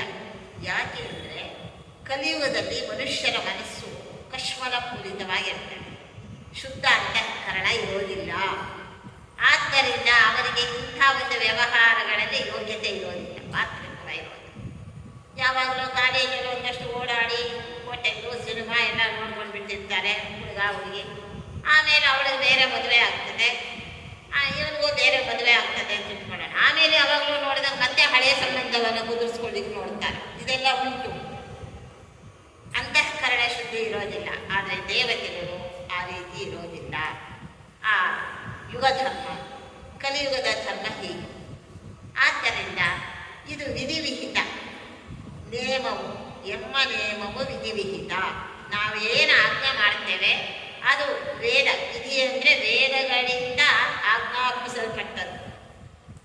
ಕ್ರತುಗಳಿ ಮನ್ವಾದಿಗಳು, ಕ್ರತುಗಳು ಅಂದರೆ ಯಜ್ಞಗಳು, ಮನ್ವಾದಿಗಳು 14 ಮಂದಿ ಮನ್ವಂತರಕ್ಕೆ ಅಧಿಪತಿಗಳು, ಸುರತತಿಗಳು ದೇವತಾ ಸಮೂಹ, ಅಭುಜ ಭವಾದಿ ದೇವ ಪ್ರತತಿ. ಅಭುಜ ಭವ ಅಂದರೆ ಬ್ರಹ್ಮಾದಿ ದೇವತೆಗಳು ಕೂಡ ಯಜ್ಞ ಆಜ್ಞೆಯೊಳಗೆಂದರ ಸತಿಗೆ ಶಿವನುಳಿದ. ಎಲ್ಲರೂ ಕೂಡ ಈ ವಿಧಿ ವೇದಗಳಲ್ಲಿ ಹೇಳಿದಂತಹ ಈ ವಿಧಿ ಅಂದರೆ ಈ ಒಂದು ತೀರ್ಪನ್ನು ಒಪ್ಪಿಕೊಂಡಿದ್ದಾರೆ, ಮಾಡಿಕೊಳ್ತಾರೆ, ಅದನ್ನೇ ಆಚರಣೆ ಮಾಡ್ತಾರೆ. ಆದ್ದರಿಂದ ನೀನೇನು ಆ ಸಂಶಯ ಪಡಬೇಕಾದ ಅಗತ್ಯ ಇಲ್ಲ. ನಿನ್ನ ಕಥನವೇ ಪುಣ್ಯ ಕಥನವು, ನಿನ್ನ ಚರಿತವೇ ಪುಣ್ಯ ಚರಿತವು. ನಿನ್ನ ನೆನೆದ ಅಂಗನೆಗೆ ಬಹುದು ಪತಿವ್ರತ ಭಾವ. ಎನ್ನನುಜ್ಞೆಗೆ ಧರ್ಮ ಚಿಂತಾಪನ್ನೆಯಾಗದಿರು.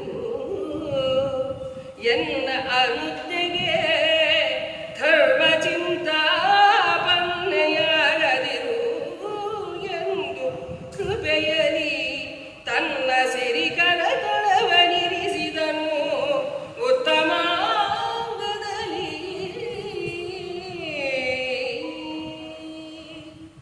ಮಹಾಭಾರತದ ಅನುಶಾಸನ ಪರ್ವದಲ್ಲಿ ದೊಡ್ಡ ಪ್ರಸಂಗ ಶಿವಪಾರ್ವತಿಯರ ಸಂವಾದ ಪ್ರಸಂಗ. ಅದೆಷ್ಟು ಧರ್ಮ ವಿಚಾರಗಳನ್ನು ಪಾರ್ವತೀ ದೇವಿ ಕೇಳೋದು, ಶಿವ ಅದಕ್ಕೆ ಉತ್ತರವನ್ನು ಕೊಡೋದು. ಪಾರ್ವತಿ ಗೊತ್ತಿಲ್ಲದೆ ಕೇಳಲಿಲ್ಲ, ನಮಗಾಗಿ ಅವರ ಸಂವಾದ, ನಮ್ಮಂತಹ ಪಾವನರಿಗಾಗಿ ತಿಳ್ಕೊಳ್ಳಿ ಅಂತ ಹೇಳಿ ಅನೇಕ ಧರ್ಮ ಚರ್ಚೆಯನ್ನು ಅವರಿಬ್ಬರು ಮಾಡುವಂಥ ಪ್ರಸಂಗವನ್ನು ನಾವು ಕೇಳುತ್ತೇವೆ. ಇಲ್ಲಿ ಹೇಳ್ತಾನೆ ರುದ್ರದೇವರು ಹೇಳಿದ, ನಿನ್ನ ಕಥನವೇ ಪುಣ್ಯ ಕಥನವು. ದ್ರೌಪದಿ, ನಿನ್ನ ಚರಿತ್ರೆ ಏನಿದೆ ಇದು ಪುಣ್ಯ ಚರಿತ್ರೆ. ನಿನ್ನ ಚರಿತವೇ ಪುಣ್ಯ ಚರಿತವು. ನಿನ್ನ ಸ್ಮರಣೆಯೇ ನಿಜವಾದಂತಹ ಪುಣ್ಯ ಸ್ಮರಣೆ. ನಿನ್ನ ನೆನೆದ ಅಂಗನೆಗೆ ಬಗುದು ಪತಿವ್ರತ ಭಾವ. ಯಾರು ದ್ರೌಪದಿ ದೇವಿಯನ್ನ ಅವಳು ನಡೆದುಕೊಂಡಂತಹ ರೀತಿ ನೀತಿಯನ್ನು ಚಿಂತನೆ ಮಾಡ್ತಾರೆ, ಅವರು ಕೂಡ ಪತಿವ್ರತಾ ಭಾವದಿಂದ ಪೂರ್ಣರಾಗ್ತಾರೆ. ಕೃಷ್ಣನ ಹೆಂಡತಿಯರು ಒಮ್ಮೆ ದ್ರೌಪದಿ ದೇವಿಯನ್ನ ಕೇಳ್ತಾರೆ, 5 ಜನ ಗಂಡಂದಿರನ್ನು ಹೇಗೆ ಸಂತೋಷ ಪಡಿಸ್ತೀವಿ? ನಾವು ಒಬ್ಬ ಗಂಡಂದಿರನ್ನು ಸಂತೋಷ ಪಡಿಸ್ಲಿಕ್ಕೇನೆ 16,108 ಮಂದಿ ಶತಪ್ರಯತ್ನ ಮಾಡ್ತೇವೆ. ಹೀಗೆ ಕಣ್ಣಿಗೆ ಗೋಚರ ಆಗ್ತಾನೆ, ಹಾಗೆ ಮರೆಯಾಗ್ತಾನೆ. ಹೀಗೆ ಸಂತೋಷವಾಗಿರ್ತಾನೆ, ಇನ್ನೊಂದು ಗಂಟೆ ಇನ್ನೊಬ್ಬರ ಮನೆಯಲ್ಲಿ ಇರ್ತಾನೆ. ಅಂತ ವಿಚಿತ್ರವಾದ ಮಹಿಮೆಯನ್ನು ತೋರ್ತಾನೆ. ಆ ಒಬ್ಬ ಪುಣ್ಯ ಪುರುಷನನ್ನ ಸಂತೋಷ ಪಡಿಸ್ಲಿಕ್ಕೆ ನಮ್ಮ ಕೈಲಾಗ್ತಾ ಇಲ್ಲ. ಅಲ್ಲಿ ಇಲ್ಲಿದ್ದಾಗ ಹೇಳ್ತಾನೆ, ನಿನಗಿಂತ ನನಗೆ ಪ್ರಿಯರು ಯಾರಿದ್ದಾರೆ ಅಂತ ಹೇಳ್ತಾನೆ. ಇನ್ನೊಬ್ಬಳ ಮನೆಗೆ ಹೋಗ್ತಾನೆ, ಅಲ್ಲಿ ಹೇಳ್ತಾನೆ, ನನಗೆ ಅತ್ಯಂತ ಪ್ರಿಯ ಹೆಂಡತಿ ನೀನು ಅಂತಾನೆ. ಹೇಗೆ ನಾವು ಅವನನ್ನು ಮೆಚ್ಚಿಸೋದು? ಹಾಗಿದ್ದ ಮೇಲೆ ಒಬ್ಬ ಹೆಣ್ಣುಮಗಳು 5 ಮಂದಿಯನ್ನು ಹೇಗೆ ಮೆಚ್ಚಿಸ್ತೀವಿ ಅಂತ ಕೇಳಿದಾಗ ದ್ರೌಪದಿ ದೇವಿ ತನ್ನ ನಡವಳಿಕೆಯನ್ನು ಹೇಳ್ತಾಳೆ, ನಾನು ಹೇಗೆ ನಡ್ಕೊಳ್ತೇನೆ ಅನ್ನೋದು. ಆದ್ದರಿಂದ ಪತಿವ್ರತಾ ಭಾವ ನಿನ್ನ ಸ್ಮರಣೆ ಮಾಡಿದವರಿಗೆ ಬರ್ತದೆ. ಎನ್ನ ವೃತ್ತಿಗೆ ಧರ್ಮ ಚಿಂತಾಪನ್ನೆ ಆಗದು. ನಾನು ಆಜ್ಞೆ ಮಾಡಿದ್ದೇನೆ, ನಾನು ವರ ಕೊಟ್ಟಿದ್ದೇನೆ 5 ಮಂದಿ ಪತಿಗಳು ನಿನಗೆ ಅಂತ ಹೇಳಿ. ಆದ್ದರಿಂದ ನೀನು ಚಿಂತೆ ಮಾಡಬೇಕಾದ ಅವಶ್ಯಕತೆ ಇಲ್ಲ. ಪರಮಾತ್ಮ ಹೇಳಿದ ಮೇಲೆ ಅದನ್ನು ಮೀರೋ ಹಾಗಿಲ್ಲ. ಕರ್ಣನಿಗೆ ಎಷ್ಟು ಹೇಳಿದ ಕೃಷ್ಣ. ಅದಕ್ಕೆ ಲೋಕ ವ್ಯವಹಾರದಲ್ಲಿ ಇಟ್ಟೊಂದು ಬಿಟ್ಟು ವಿಮರ್ಶಕರು ಇದು ಮಾಡ್ತಾರೆ, ಏನು ಕರ್ಣನ ಧರ್ಮ ಅಂತ ಹೇಳಿ. ದುರ್ಯೋಧನ ಅನ್ನ ಕೊಟ್ಟ, ಆಶ್ರಯ ಕೊಟ್ಟ ಅಂತ ಹೇಳಿ ಅವನನ್ನು ಬಿಡಲಿಕ್ಕೆ ಭಗವಂತನ ಮಾತನ್ನು ಕೂಡ ಒಪ್ಪಲಿಲ್ವಲ್ಲ. ಕರ್ಣನ ಕುರಿತು ಕೃಷ್ಣ ಹೇಳಿದ, ನೋಡು ಕರ್ಣ, ನನ್ನ ಮಾತನ್ನು ಕೇಳು, ಪಾಂಡವ ಪಕ್ಷಕ್ಕೆ ಬಾ, ಧರ್ಮದ ಪಕ್ಷಕ್ಕೆ ಬಾ. ಪಾಂಡವ ಪಕ್ಷ ಅಲ್ಲ, ಧರ್ಮ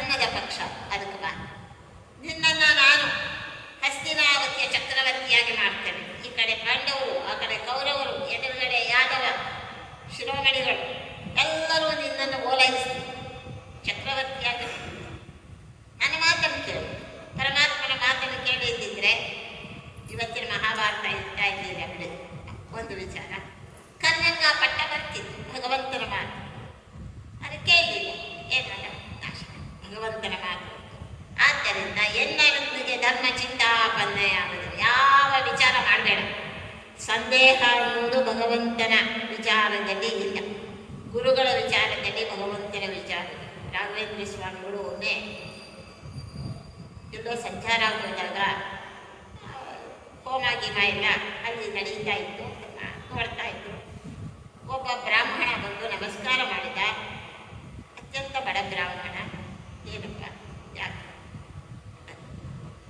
ಅವನಿಗೇನೂ ಇಲ್ಲ, ವಿದ್ಯೆ ಇಲ್ಲ, ಬುದ್ಧಿ ಇಲ್ಲ, ಒಂದು ಮಂತ್ರ ತಂತ್ರ ಏನು. ನನಗೆ ಮೋಕ್ಷ ಬೇಕು. ಮೋಕ್ಷ ಅಷ್ಟು ಸುಲಭನೇ?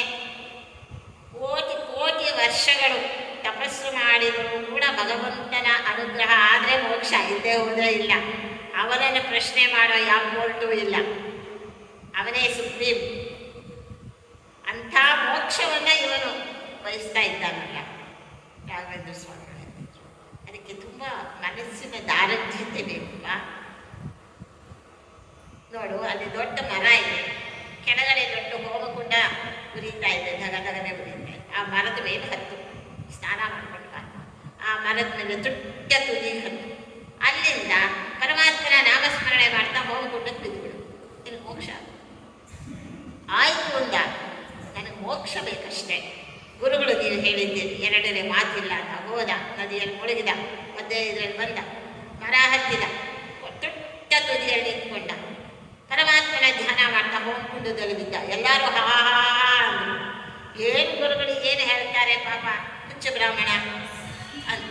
ಅಲ್ಲಿ ನೋಡಿ ರಾಘವೇಂದ್ರ ಸ್ವಾಮಿಗಳು ಪಲ್ಲಕ್ಕಿಯಲ್ಲಿ ವಿಮಾನದಲ್ಲಿ ಕುಳಿಸ್ಕೊಂಡು ಹೋಗ್ತಾ ಇದ್ದಾರೆ. ಮೋಕ್ಷಕ್ಕೆ ಕರ್ಕೊಂಡು ಹೋಗ್ತಾ ಇದ್ದಾರೆ ದೇವತಾ ದೂತರು, ದೇವದೂತರು. ನಂಬಿಕೆ, ವಿಶ್ವಾಸ ಅನ್ನೋದು ಬಹಳ ಮುಖ್ಯ. ಗುರುಗಳ ಮಾತಿನಲ್ಲಿ, ಭಗವಂತನ ಮಾತಿನಲ್ಲಿ ನಮಗೆ ವಿಶ್ವಾಸ ಇದೆ. ವಿಶ್ವಾಸೇತಿ ರಕ್ಷಕ. ನಮ್ಮ ನಂಬಿಕೆಯೇ ನಮ್ಮನ್ನು ರಕ್ಷಣೆ ಮಾಡ್ತದೆ. ಅದು ಹೇಳಿದರು. ನನ್ನ ಅನುಜ್ಞೆ ಆದಮೇಲೆ ಅದಕ್ಕಾಗಿ ನೀನು ಧರ್ಮದ ಬಗ್ಗೆ ವಿಚಾರ ಮಾಡಬೇಡ ಅಂತ ಹೇಳಿ ಕೃಪಾಪೂರ್ಣನಾದಂತಹ ರುದ್ರದೇವರು ತನ್ನ ಸಿರಿಕರತಳವ ನಿಲ್ಲಿಸಿದನು ಅಂತ ಮಾಡ್ತಾರೆ. ಆ ದ್ರೌಪದಿ ದೇವಿಯ ತಲೆಯ ಮೇಲೆ ತನ್ನ ಮಂಗಳಕರವಾದಂತಹ ಹಸ್ತವನ್ನು ಇಟ್ಟು ಆಶೀರ್ವಾದ ಮಾಡಿದ್ದಾನೆ ಆ ಪರಮೇಶ್ವರ. ಹರನ ನುಡಿಯೇ ವೇದ, ಹರನಾಚರಣೆಯೇ ಸನ್ಮಾರ್ಗ. ಹರಪತಿ ಕರಿಸಿ ನುಡಿದುದೇ ಪರಮ ಪಾವನ ಧರ್ಮ ತತ್ವವೂ. ಬರಹ ಸಹಿತ ವಿಧಿಯ ನೊರಸಲು ಹರಸಮರ್ಥನು. ಹರನ ಬರಹವನೊರಸಲ ಪರ ತೋರಿಸ ಬ್ರಹ್ಮಾದಿ ದೇವರಲ್ಲಿ.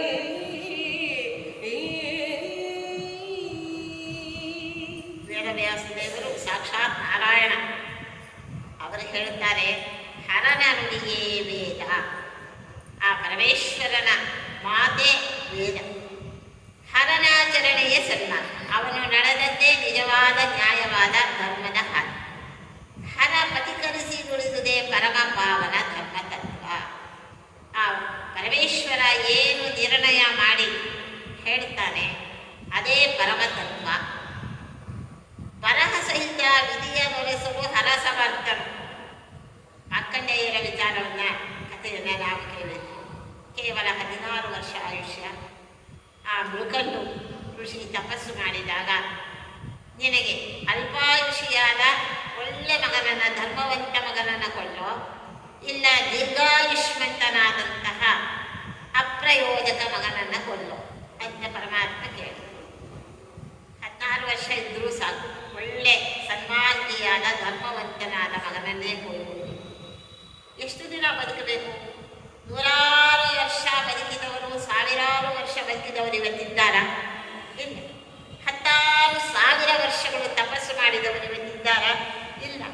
ಎಲ್ಲರೂ ಹೋಗ್ತಾರೆ. ರಾವಣ, ಹಿರಣ್ಯಾಕ್ಷ ಇವರುಗಳೆಲ್ಲ ಸಾವೇ ಬರಬಾರದು ಅಂತ ವರ ಕೇಳಿದರು. ಆದರೆ ಇವತ್ತಿದ್ದಾರ? ಅವರ ಸ್ವಭಾವ ಇರುವವರಿದ್ದಾರೆ, ಅವರಿಲ್ಲ. ಆದ್ದರಿಂದ ಯಾರೂ ಶಾಶ್ವತ. ಸ್ವಲ್ಪ ದಿನ ಬದುಕಿದರೂ ಕೂಡ ಉತ್ತಮೋತ್ತಮವಾದ ಧರ್ಮ ಮಾರ್ಗದಲ್ಲಿ ಇದ್ದು ಬದುಕಿದರೆ ಅದು ಶ್ರೇಷ್ಠ. ಚೆಂಡು ಹೂವು ಇವೆಲ್ಲ ಬಹಳ ದಿನ 8 ದಿನ ಚೆನ್ನಾಗಿರ್ತವೆ. ಮಲ್ಲಿಗೆ ಹೂವು ಬರೀ 24 ಗಂಟೆ. ಆದರೆ ಮಲ್ಲಿಗೆ ಹೂವಿಗಿರುವ ಪ್ರಾಶಸ್ತ್ಯ ಆ ಇನ್ನೊಂದು ಹೂವಿಗೆ ಇದೆಯದು ಇಲ್ಲ. ಯಾಕೆಂದರೆ ಮಲ್ಲಿಗೆ ಹೂವು ಸುಗಂಧ ಪರಿಮಳವನ್ನು ಕೊಡ್ತದೆ, ಪರಮಾತ್ಮನ ಮುಡಿಗೆ ಇರ್ತದೆ. ಹಾಗೆ ಆದ್ದರಿಂದ ಹರ ಸಮರ್ಥನು ವಿಧಿಯನ್ನು ರಸು. ವಿಧಿ ಬರೆದ ಆ ಮಾರ್ಕಂಡೇಯರು 16 ವರ್ಷದ ಆಯುಷ್ಯ ಆದರು. ಆಮೇಲೆ ತಪಸ್ಸಿಗೆ ಹೋದರು.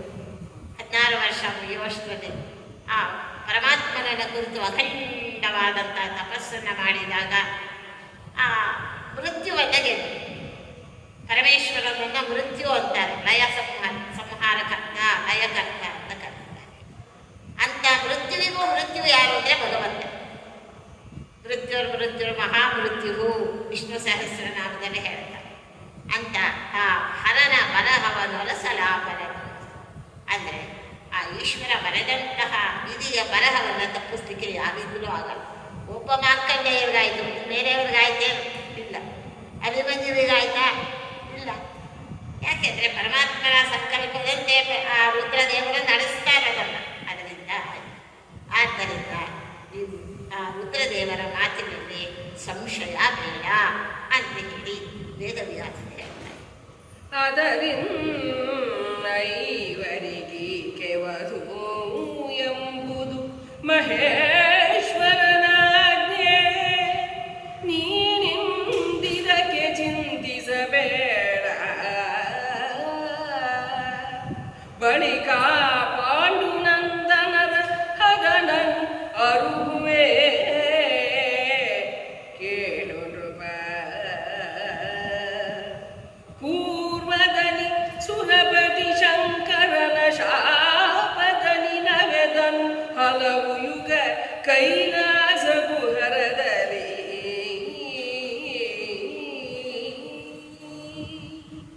ಆದ್ದರಿಂದ ವೇದವ್ಯಾಸರು ಹೇಳಿದರು,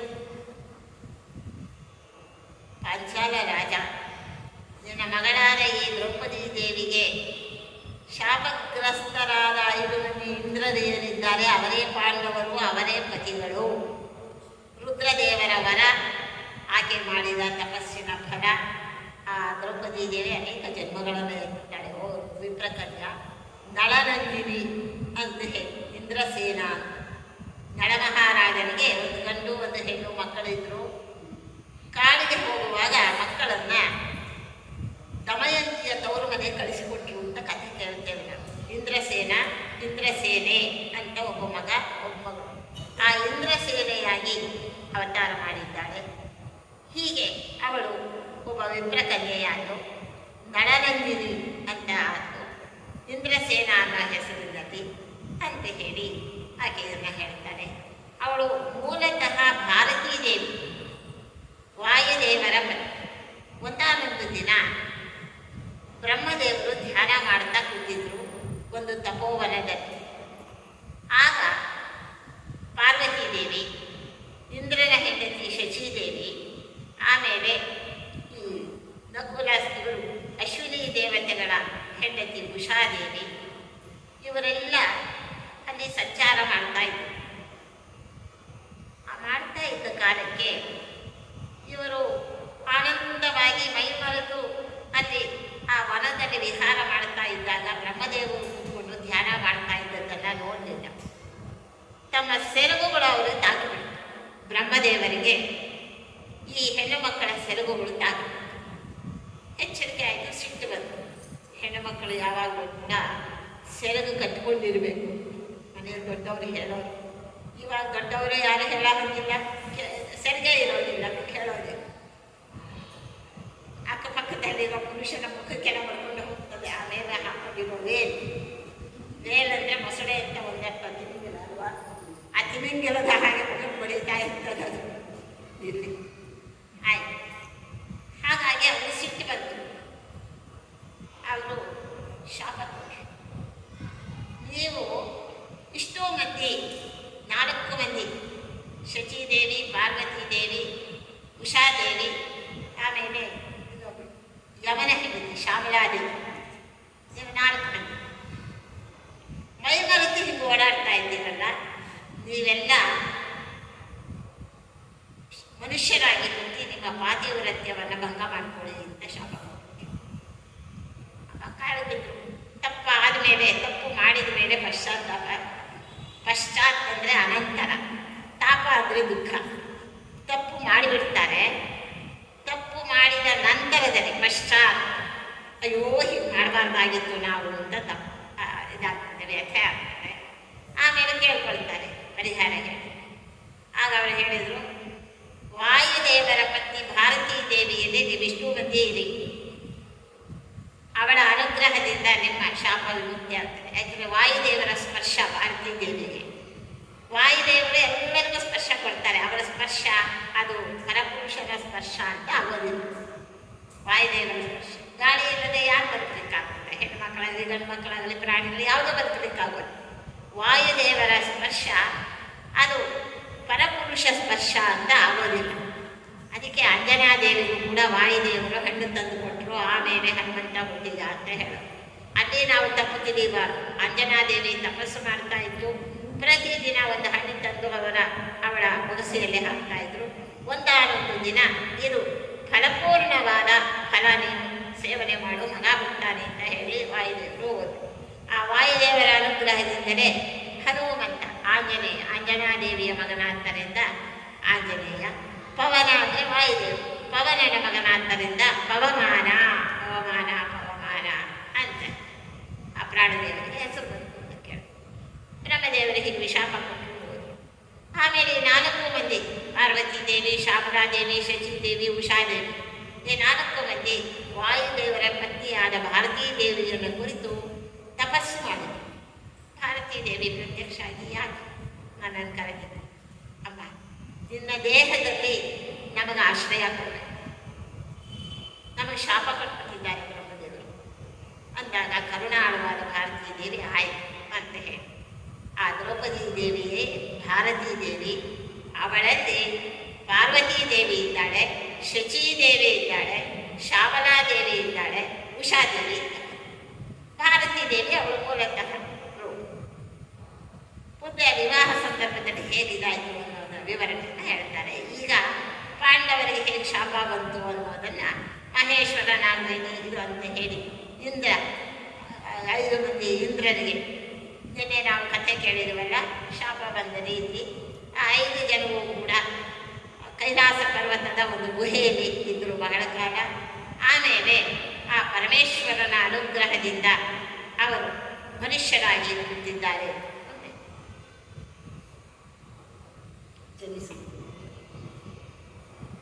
ಜನಿಸುವುದು ನೀವೈವರಿಂದ್ರರು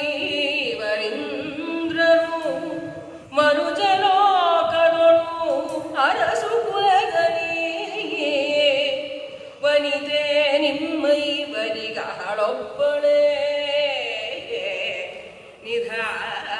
ನಿಧಾನವಿದು ಎನನು ನಡುಗಿದನು ಅಕಡ ಮೊದಲಲಿ ಮನುಜ ಜನ್ಮವೇ ಕಷ್ಟವೋ ಅದರೊಳು ವನಿತೆಯೊಡ ಹುಟ್ಟಿದರಿಗೆ ಒಬ್ಬಳೇ ಶಿವ ಶಿವ ಎಂದ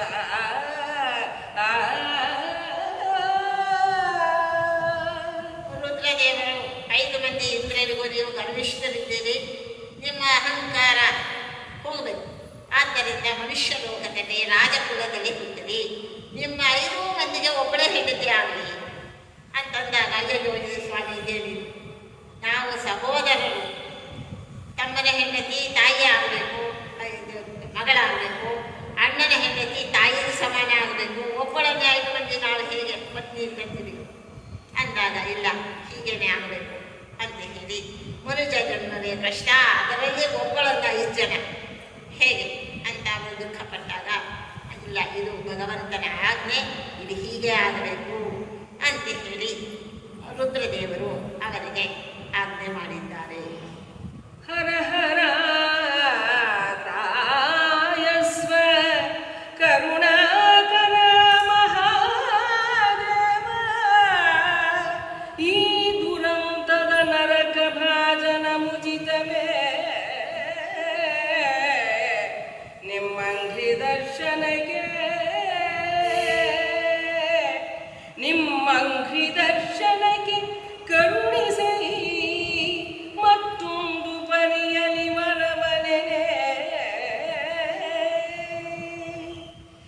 ಸುನಗುತ ಗೌರೀವರನು ತಿಳುಹಿದನು.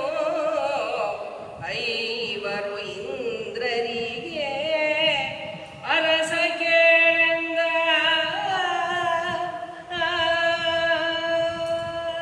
ವೇದವ್ಯಾಸ ದೇವರು ಹೇಳ್ತಾರೆ, 5 ಮಂದಿ ಅಂತ ಅಂದ್ಬಿಟ್ಟಿರುತ್ತೆ. ಗುರು ಸ್ವಾಮಿ ರುದ್ರದೇವರೇ, ನಿಮ್ಮನ್ನ ದರ್ಶನ ಮಾಡಿದ್ದಕ್ಕೆ ನಮಗೆ ಇದಾದರೂ ಕೊಡೋವರ ಒಬ್ಬ ಹೆಣ್ಣನ್ನು 5 ಮಂದಿ ಪತ್ನಿಯರಾಗಿ ತಗೊಳ್ಬೇಕು ಅಂತ ಹೇಳ್ತೀರಿ. ಇದು ನರಕ ಭಾಜನವಾದದ್ದು.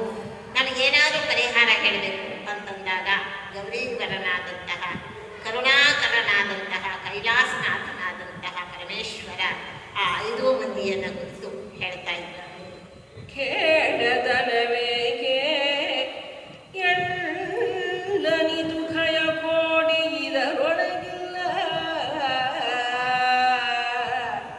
ಮುನಿವಧು ಬೇಡಿದಳು ಪೂರ್ವದಲ್ಲಿ ವರವನು ಪಂಚವಾಕ್ಯದಲ್ಲಿ. ಜೋಡೆನಿಸಿದಳು ನಾರಿ ಧರ್ಮಕ್ಕೆ ಕೇಡುಬಾರದು. ನಿಮ್ಮ ನೆರೆ ಕೆಟ್ಟಾಡಿದನ ಬಾಯಿ ಹುಳುವುದು ಎಂದನು ಬಾಲ ಶಶಿಮೌಳಿ.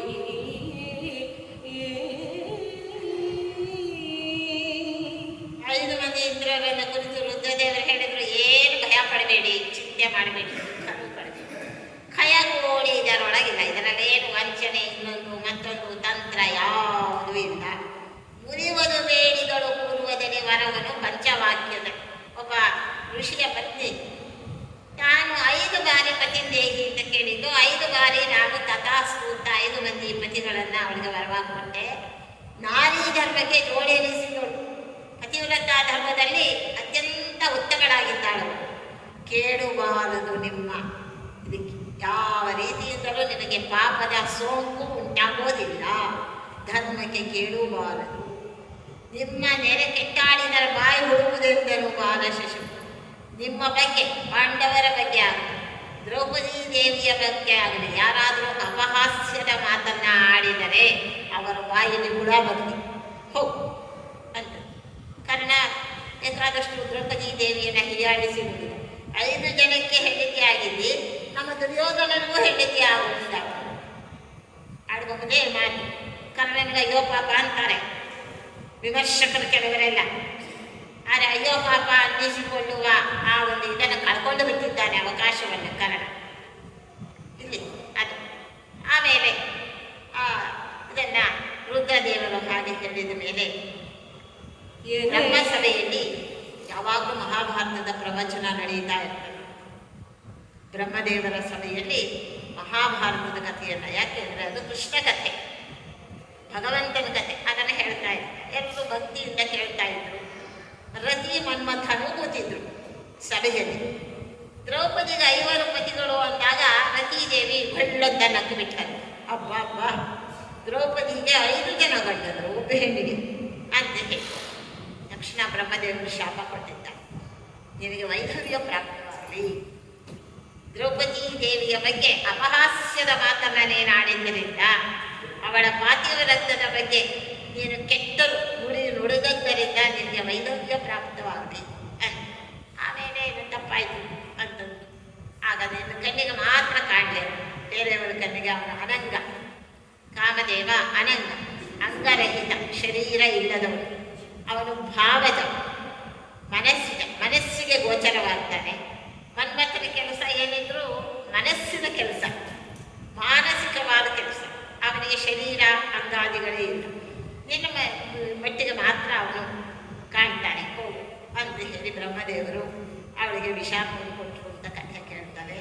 ಆದ್ದರಿಂದ ಈ ವಿಚಾರವೆಲ್ಲವನ್ನ ವೇದವ್ಯಾಸ ಮಹರ್ಷಿಗಳು ದ್ರುಪದ ರಾಜನಿಗೆ ಹೇಳಿದಾಗ ಮುಂದೆ ಏನೇ ಹಸಾದದಲ್ಲಿ ಇಂದು ಶೇಖರನನು ಸುರೇಂದ್ರರು ಬೀಳುಕೊಂಡರು.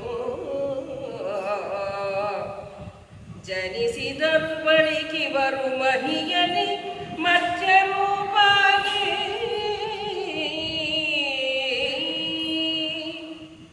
ನಿನಗೆ ಮಗಳೀ ಬನಿದೆ ಕುಂತಿಯ ತನು ಜನಿವರು ಅಳಿಯಂದಿರೆ ನೀನೆನಿದು ಧನ್ಯನೋ ಶಿವ ಎನ್ನುತ್ತ ತಲೆದೂಗಿದನು ಮುನಿವ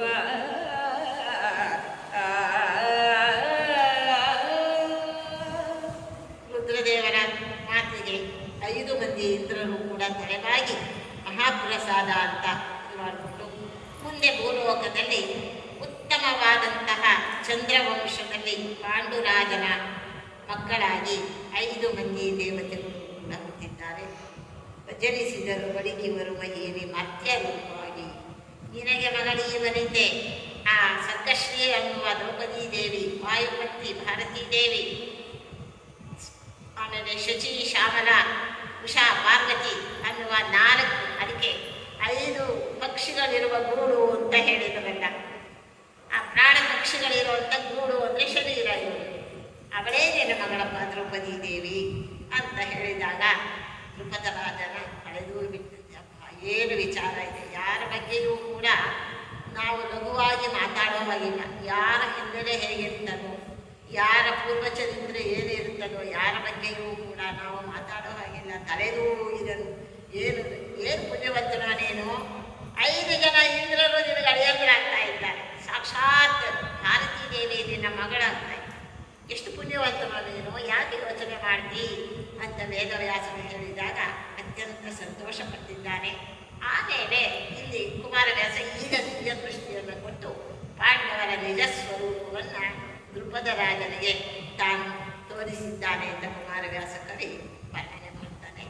ನಾಳೆ ಕಥೆಯನ್ನು ನಿರ್ಧರಿಸಿ ನೋಡೋಣ. ವೇದ ಪಾರಾಯಣದ ಫಲ ಗಂಗಾದಿ ತೀರ್ಥ ಸ್ನಾನ ಫಲ ವಜ್ರಾದಿ ತಪಸಿನ ಫಲವು ಜ್ಯೋತಿಷ್ಠೋಮಯಾಗ ಫಲ ಮೇದಿನಿಯ ನೊಲಿದಿದ್ದ ಫಲ ವಸ್ತ್ರಾದಿ ಕನ್ಯಾದಾನ ಫಲಬಹುದು ಆದರಿಸಿ ಭಾರತದೊಳೊಂದಕ್ಷರವ ಕೇಳ್ದರಿಗೆ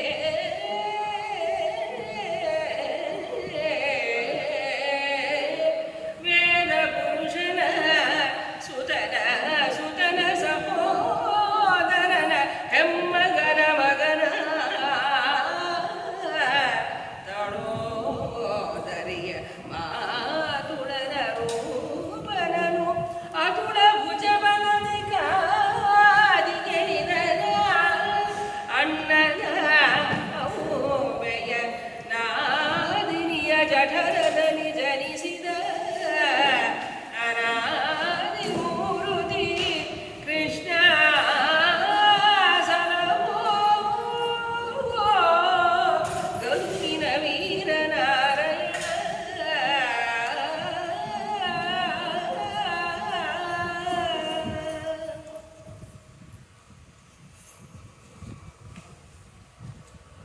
ಕಾಯೇನ ವಾಚಾ ಮನಸೇಂದ್ರಿಯೇರ್ವ ಬುದ್ಧ್ಯಾತ್ಮನಾ ವಾ ಪ್ರಕೃತೆ ಸ್ವಭಾವಾತ್ ಕರೋಮಿ ಯದ್ಯತ್ ಸಕಲಂ ಪರಸ್ಮೈ